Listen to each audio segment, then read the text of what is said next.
Bueno, nací en Rosario, entre la calle Bustamante y Ayacucho.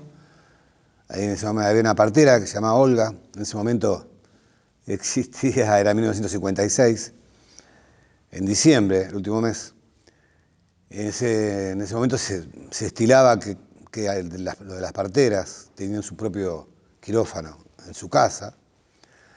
Y bueno, así que me anotaron en Villa Gobernador Galvez porque mi familia vivía ahí.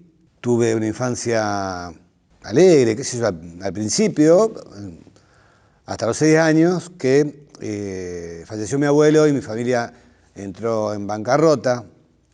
Ellos tenían un negocio muy importante ahí en Villa Gobernador Galvez.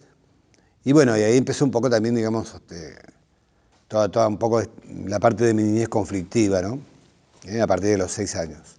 Mi abuelo se llamaba Mohamed Suleiman El Jatib. Había venido a los 17 años, lo habían traído aquí a los 17 años desde, desde Siria. Para contar un poco de mi abuelo, que a mí me marcó muchísimo, digamos, en cuanto a mi infancia, porque me quedó un recuerdo, digamos así, de honestidad, de una virtud, digamos, de una ética muy grande, digamos, era muy solidario, siempre daba todo. Y yo creo que también después, descubriendo un poco la historia de él, bueno, fue dejado a principios del siglo XX, digamos, 1910, 1911. No, claro, era la Primera Guerra Mundial, ahora me estoy acordando.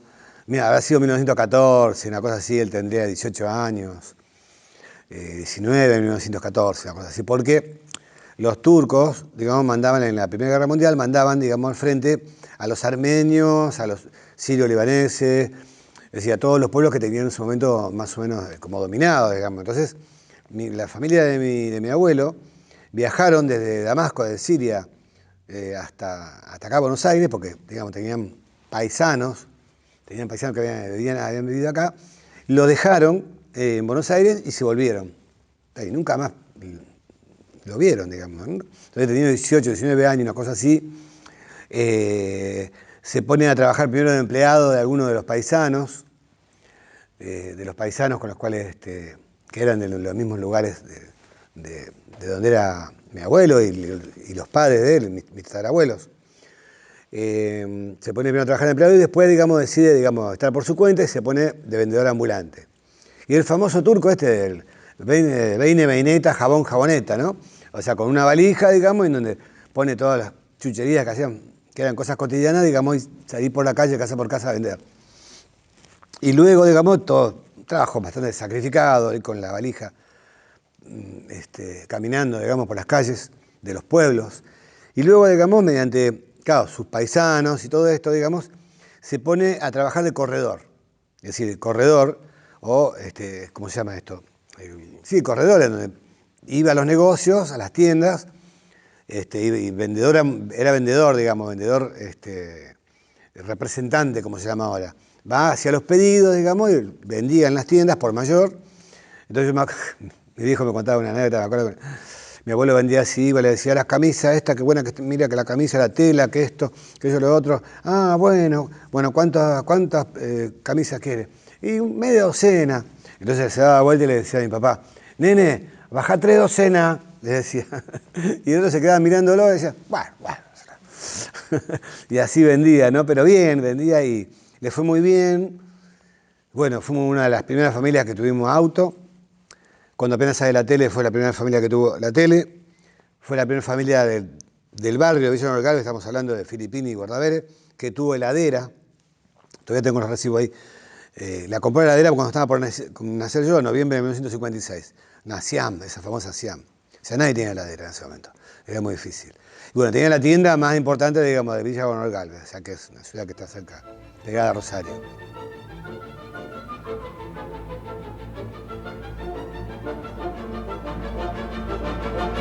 Eran 3 hermanos, sus, sus hijos, mi viejo y mis 2 tíos, eran 3 varones, y mi papá era el más grande y yo era el primer nieto. Entonces, no sé qué le agarró, digamos, para que me tomó a mí, no sé, como objeto de...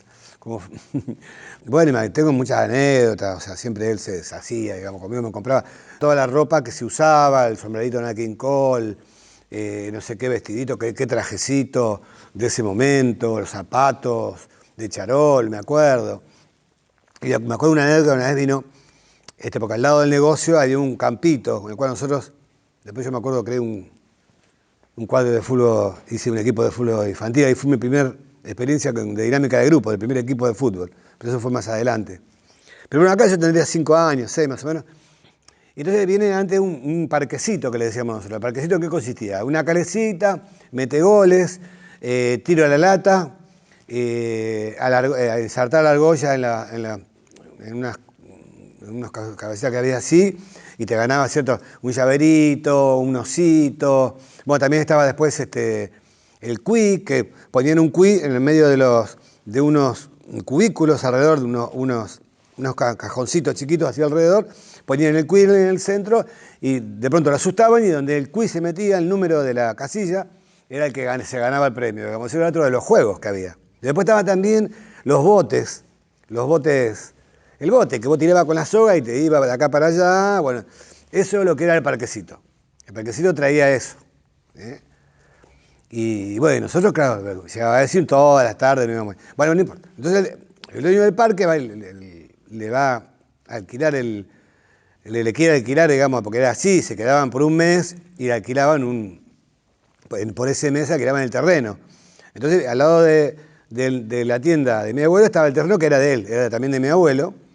Y entonces el dueño del parque le dice que le quiere alquilar, cuánto le paga, y mi abuelo dice que nada, pero a cambio, yo, su nieto, tenía que ir cuando yo quisiera a todos los juegos gratis, todo el tiempo. Bueno, no me olvido nunca, digamos, porque imagínense todos mis amigos atrás mío y yo, digamos, yendo donde quisiera. Nada, me acuerdo que a veces me daba no sé qué, ir y jugar a algo y ganarme algo, porque claro, yo si quería podía quedarme toda la tarde ganando cosas. Bueno, a veces como que me quedaba mirando, digamos, así como jugaban. Pero bueno, ese tipo de actitudes que hacen, digamos, que no tienen que ver, digamos, más con el amor, digamos, con la cosa con la sensibilidad que con el dinero, ¿no? A pesar de que mi abuelo era muy vendedor, era un excelente comerciante, se puede decir, ¿no? Porque de hecho que llegó después a tener una de las más grandes tiendas de Villa Manuel y de Rosario, incluso también tuvo una tienda en la calle San Luis, mayorista.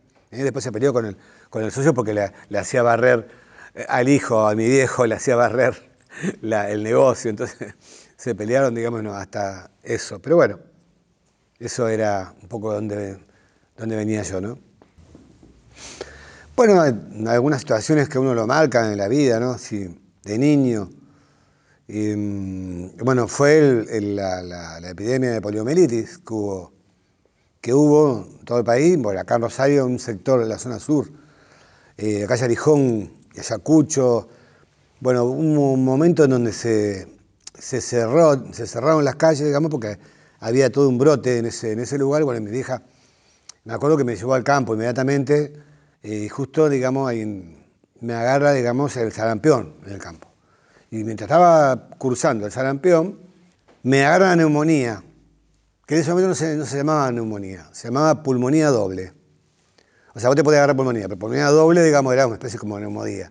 Digamos, casi mortal, digamos, hasta ahora, digamos, es bastante. Y las dos cosas al mismo tiempo, digamos, me produjeron, digamos, una especie como de debilidad o de shock. Y entonces, digamos, me trasladaron al pueblo, en vez del campo, de la chacra de mi abuelo, esto es en Álvarez, al pueblo de Álvarez, donde estaban mis tías. Estaban las hermanas de mi vieja. Mis tías, digamos, tenían una casa y ahí me quedaron en una pieza. Y me acuerdo, digamos, que estuve como 2 o 3 meses, digamos, poniéndome 3 veces por día una inyección. Todos los días, hasta que, bueno, en un momento, digamos, todos los recuerdos que tengo, digamos, de haber pasado este shock, digamos, patológico, de haber enfermedad al mismo tiempo, y esas inyecciones, llegaba un momento que me tenían que correr, digamos, directamente para ponerme, porque ya, digamos, lo veía el tipo que venía a ponerme la inyección, veía el demonio directamente, digamos.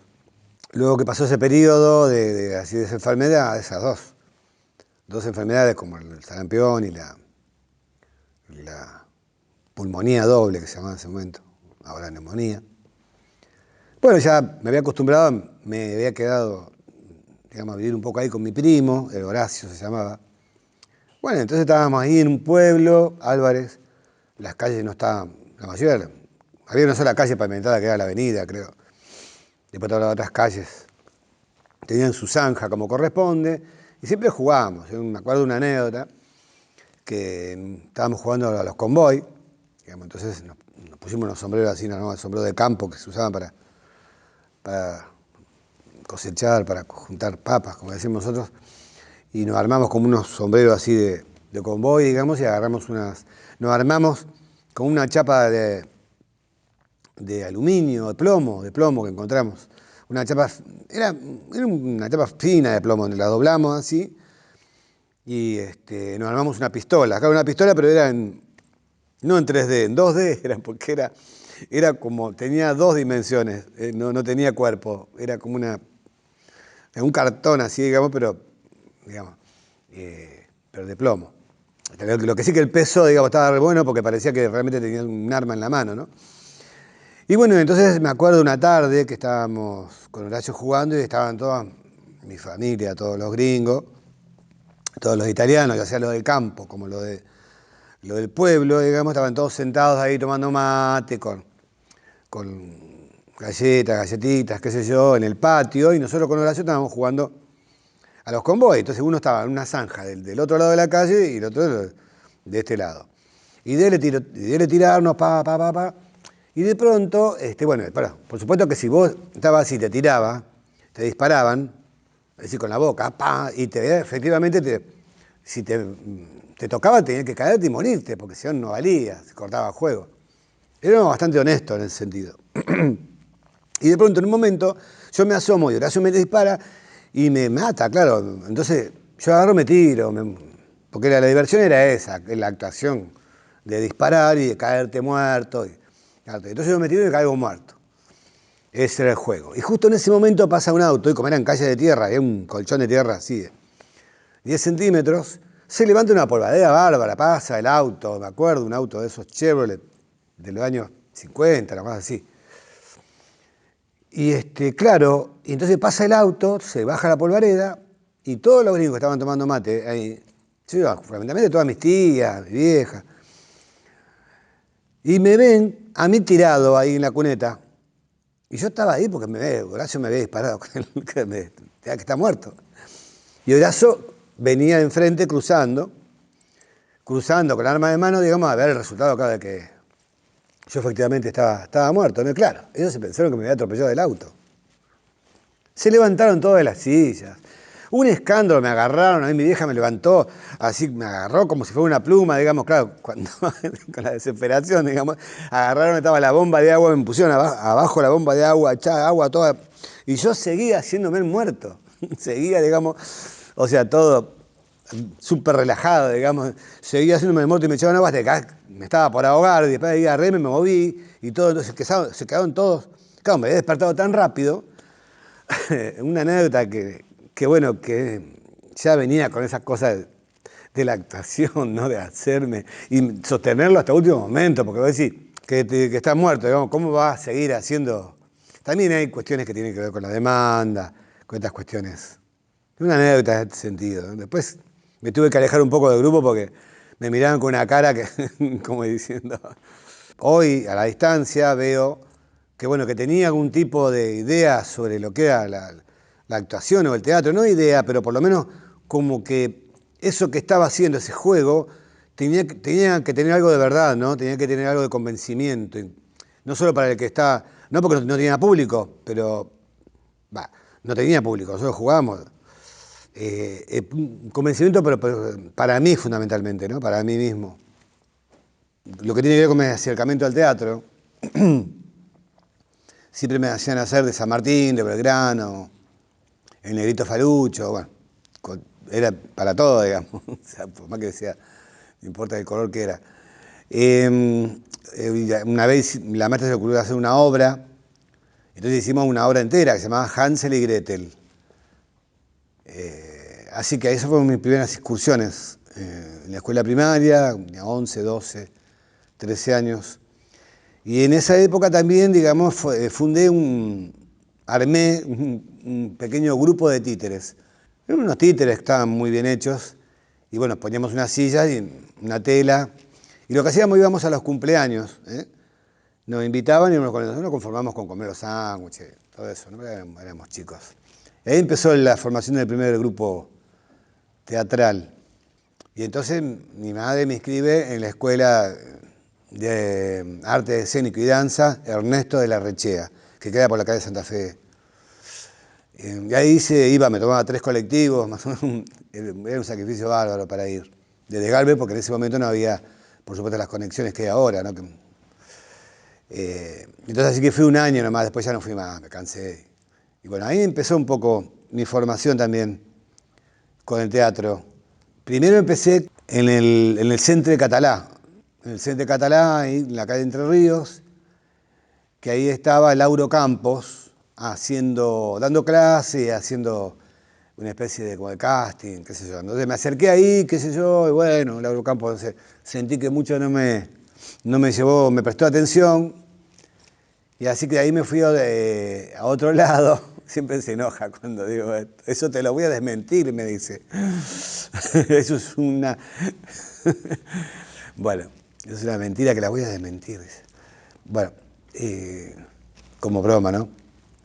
Entonces, bueno, me fui porque me enteré que la Asociación Cristiana de Jóvenes de Rosario estaban dando también un curso de teatro. Entonces fui ahí, conozco a Mario Rodríguez. Mario Rodríguez era un recitador, tenía un espectáculo sobre García Lorca, que siempre lo hacía por todos lados, él trabajaba de eso, y tenía muchísimos seguidores, gente que le gustaba Lorca o le gustaba la poesía, y era muy bueno haciendo los recitados de todas las poesías eh, de García Lorca. Y ahí, bueno, empecé con él haciendo eso hasta que... Bueno, después de ahí me fui a Teatrica, que la dirigía Pepe Costa, en ese momento, ¿no? Pepe Costa. Y ahí también incursioné, y entonces también estaba Anémola, que era mi profesor de gimnasia, que en realidad él me había recomendado que vaya a estudiar ahí, porque bueno, él estaba trabajando con Pepe Costa y además de profesor de gimnasia mío de la secundaria, era uno de los actores y profesores de ahí de Teatrica, de la Escuela de Teatro de Teatrica.